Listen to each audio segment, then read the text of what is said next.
Dan Slott is a peacock. Today we're going to look at how Dan Slott is using alternative covers to fight Comicsgate and all his haters. Welcome to Eric VT Comics. I'm your host, Eric VT, the bringer of universes and an original true believer. And I was going to make this video, but then I just checked Mr. Slott's Twitter feed here, and he's such a Trump hater that he retweets Jim Acosta. Look at this. That's just hilarious. And then you go down, he retweets another Trump thing about him walking out on the climate change summit and more. He's trying to put Trump into the office. Don't mess with the office. Don't mess with Trump. That's not a good combo to mess with right there. So I just had to show that really quick. But what we're really looking at here, this is a beautiful Fantastic Four, by the way, up here. Not sure who the artist is there, but that's pretty badass. But here's what I'm going to talk about today. Dan Slott tweeted this, and apparently some guy online told him, "Hey, Dan Slott, you can't sell books." I'm not sure who that was, but and then he combats that with, "Hi. Last year, I sold for the top 10 selling comics of 2018. 6 of the top 10 issues of America's #1 comic book company, and more of the 21st century, one of the highest selling of the 21st century. But whatever." And then he posts that guy. And so basically what we're going to talk about mostly is the top 4 that he did of the top 10 selling comics of 2018. But let's go down here a little bit. We're going to get to this really in a minute, but I wanted to go way down here. There's a few good points. Let me find them.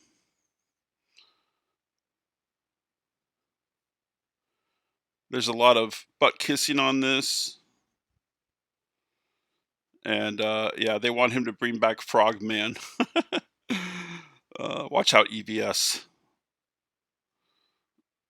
And let's see if we can find this. Here we go. So this guy says, of 2018, of America's #1 comic book company of the 21st century, quantify much? You likely sold more copies of Ren and Stimpy back in the 90s than all of the examples combined. But you know this is right. That was pretty good. And then someone else mentions, you know, why let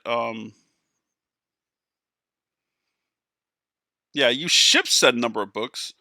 No one knows what the shops sell. Yeah, numbers are inflated. If you're doing so well, why is the industry in the shitter?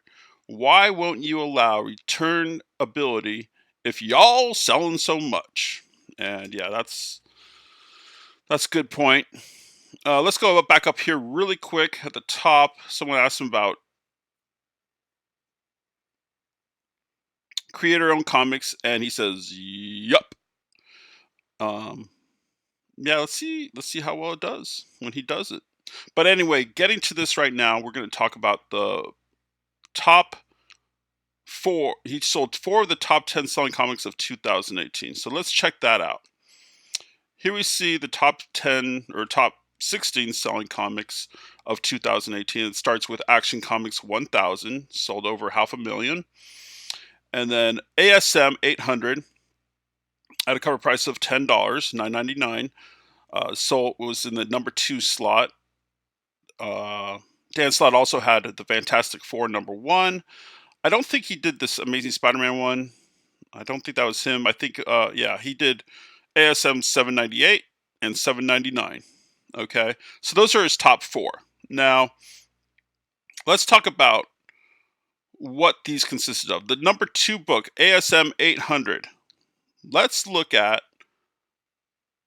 the complete cover checklist for ASM 800. These are all the alternative covers. The Alex Ross cover, beautiful. First, you're starting off with Alex Ross. Okay, I think Alex Ross is a much bigger seller than Dan Slott any day of the week. So that's the regular cover. And then you get the Alex Ross Virgin, right? But then let's go down. You got the Ramos, the Ramita Senior, beautiful cover. All these other ones, Bagley, Dodson, Friends, Land. You get the Mobius cover. Frank Cho, Cassidy. The Dell Auto was popular. That I was sleeving that one a little bit. Ditka remastered, and the blank cover variant, obviously. So there's all those alternative covers as well. Oh, but that's not all. That's not all. Let's look at this. Let's keep going. Store variants. There's all the store variants. The shattered variants were very popular. Of the ASM 300 shattered variant homage. Some of these I haven't seen. That you got the J. Scott Campbell covers, really, really nice, especially that Black Cat. That's pretty cool. You get the villains from J. Scott Campbell, and the Black Spider-Man from J. Scott Campbell. You get the signed variants as well. Then you get the Adam Hughes. These were gorgeous. The set was gorgeous. There's Pete looking at a picture of MJ on the beach, right? That's awesome. There's more alternative covers, more Dell Auto wraparound. I actually haven't seen that one. That's kind of weird because I've seen a lot of them, and that one just does not ring a bell. I guess for some reason I never saw it. There's more. The Mike Mayhew was a homage as well to the first Hobgoblin comic book. And is that it? Yeah, that's it finally. So, I mean, literally, there's all these variants. So, yeah, Dan Slott sold. He says he sold. Nah, you wrote some comics. You weren't out there pimping them that hard, man. Right? I think Alex Ross was pimping a little harder. I think Ramita Senior. I think Marvel, the biggest comic book distributor company. I mean, not distributor, but comic book company there is, owned by the biggest entertainment company there is in the world, with all these alternative covers. Yeah, that helped your sales numbers. I don't think necessarily it was the writing on the book. Then let's go to Fantastic Four. So let's go back. Fantastic Four, #1, the reboot, finished in 4th place. And again, variants up your butt. You had the normal cover. These were nice. The art germs were really nice. Of each of the, Mr. Fantastic, Sue, Ben Grimm, and the Human Torch. Those were gorgeous. More, you got a Sarah Pichelli. You got an Alex Ross. Again, Alex Ross selling your book for you, Dan Slott. George Perez doing that same good work for you, Dan Slott. Ramos. You even got Scotty Young variant, baby cover of Mr. Fantastic there. I love the homage, this hope, this heartbreak, homage to This Man, This Monster by Cassidy. You got a Quesada Hidden Gem variant cover, wraparound it looks like. A Kirby Hidden Gem variant cover. I like when they take the old Kirby artwork and put it on an alternative cover for a new book. That's always kind of fun to see. Of course, you get the blank variant. Oh, and then there's the retailer and convention variants for FF #1. And look at all these. The art germ for Invisible Woman is just gorgeous. Hulk thing. You always got to have a Hulk thing cover. Hey, the new FF. Remember when they had the new FF? Well, this is even a newer FF. The original new FF consisted of Hulk, Ghost Rider, Wolvie, and I forget. Spider-Man. Spider-Man, yeah. And this one features Cosmic Ghost Rider, Hulkerine, Wolverine, Project Hulk. I don't know. Hulkverine, Weapon X, and Venom. It looks like. More covers, more covers, more covers, more covers. Alex Ross, homage to FF1. Gorgeous. Mwah, right? Sirkevich did a Doom. only I let's I'm a little disappointed there's not more. Okay, there are some doom in this. There's some doom in this. There should be a lot more doom in this though. And I read FF1. I was hoping for a lot more out of this book. And it didn't really compel me to read too much more. Not a lot happened. It was just so really, again, the alternative covers kind of helped you a lot get in the top 10 there, Dan Slott. Then we go to ASM number 798. That's his next highest seller. Let's go back to Comic-Con here. 798 finished 8th place. And this had help because it was pushed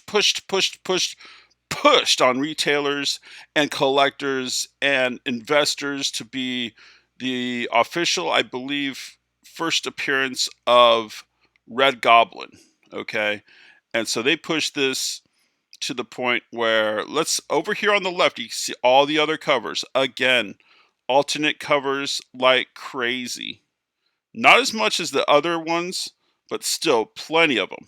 Plenty of them. Greg Land, Ramos, Dodson, Del Otto, Guerin, Gary Frank. Gary Frank. I miss his work, especially on the Hulk. Crane, Terry Dodson, Kirkham, Alex Ross, of course. So plenty of alternative covers for this. It was pushed like crazy to the point where I seen some comics and on the side, and I know some retailers that before this was even out, they were trying to second hand off it to seniors like myself of comics for $2.50 a piece, 10 for $25, 10 copies for $25, because they knew they ordered too many. It was just too many. I mean, this is a book that you can get for under probably cover price on eBay, on Facebook Live sales, on Facebook sales, all over the place. Then, again, alternative covers like crazy, and it had big hype. Now, the Red Goblin, okay, I'll give credit where credit is due. Dan Slott, I imagine it was him that came up with the Red Goblin, mixing Carnage and Green Goblin. But what I have to say about this whole thing, and then you also have Cosmic Ghost Rider, which is a mix of Punisher and Ghost Rider in a cosmic scene, right? That was done by Donny Cates. But see, now writers, creators, artists, when you're working for Marvel or DC and you don't own your own property, it's hard to create something and give your best creations to Marvel, to DC, right? So, yeah, it's a good idea. It's, mix Carnage, mix Green Goblin, and you get Red Goblin, right? It's cool premise, cool idea, but it's not original character. It's not like, Wolverine. It's not like Punisher back in the 70s. It's not like those type of characters. It's like taking one thing that Marvel owns and another thing that Marvel owns and going, psh, psh, psh, let's put them together, create something cool that's going to get a lot of buzz. And yeah, it did get a lot of buzz. It sold a lot of books. But it does not have lasting long-term effect, I don't think. But, it's what writers and creators have to do. So I give Dan Slott and Donny Cates credit for doing those sorts of things and bringing some newness to the Marvel universe, but it's not original, right? It's taking what Marvel already owns and putting a spin, combining it and putting it together. So that's what pushed ASM 798 a lot. Not to mention all the alternative covers, right? Then we go down to Comic-Con again. We're going to ASM 799, which was a great Red Goblin cover by Alex Ross. Again, Alex Ross, I think this cover sold the book more than your story, Dan Slott. I'm sorry to say. Not only that, but you have more alternative covers. Look at all these covers on the side. This had even more than 798, I believe. Action figure variant. This one was the one above the action figure variant was hot. You got the version of the Alex Ross, another action figure variant in kind of a black and white. All these alternative covers. So I think you get my point, right? Dan Slott, once again. Hi. Last year I sold 4 of the top 10 selling comics of 2018. First of all, you didn't sell them. You wrote them. Okay? You got a lot of help. You got help from artists, cover artists, multiple cover artists. You got help from um, people putting the books together for you. You got help from Marvel, the biggest comic book company in the world, owned by the biggest entertainment company in the world, Disney. You didn't really sell them. Like on the list of where you stood, I think it, for the reasons these books sold in the top 10, you're probably below the top 10 reasons. Okay? So, stop your peacocking there, buddy. Let's look at $7.98, for instance, on eBay.